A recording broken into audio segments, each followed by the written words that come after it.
amici, ben ritrovati, nuova puntata di Eventi del Territorio. Quest'oggi siamo a Corbanese, siamo alla 51esima mostra del vino e siamo in compagnia della nostra grandissima ospite Michaela Caparro, che è la presidente della Proloco. Grazie. Michaela, ben ritrovata, grazie mille dell'invito.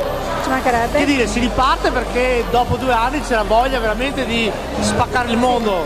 Esatto, hai detto bene, in effetti finalmente ripartiamo, perché io sono 2 anni che aspetto di inaugurare la mia prima mostra, in realtà.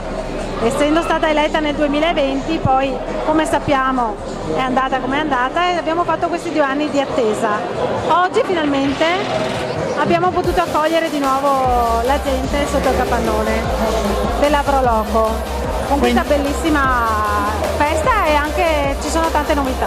Guardavo prima da volantino un programma ricco di eventi. Esattamente, uno in particolar modo, che è quello del 1° di giugno, il mercoledì sera, una cosa nuova per valorizzare sì il prosecco, il vino che per noi è fondamentale, essendo nel circuito della primavera del prosecco, però anche le altre eccellenze del nostro territorio come l'olio e anche i misteri e le magie della panificazione.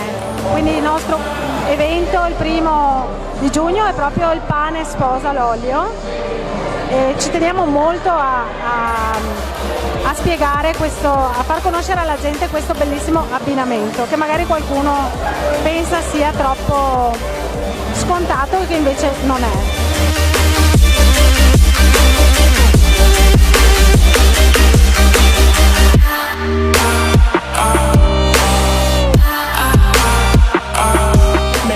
Michela, il tuo entusiasmo è tanto, si vede, c'è quindi voglia di ringraziare anche i tantissimi volontari che hanno risposto, si vedono tantissimi giovani che corrono avanti e dietro.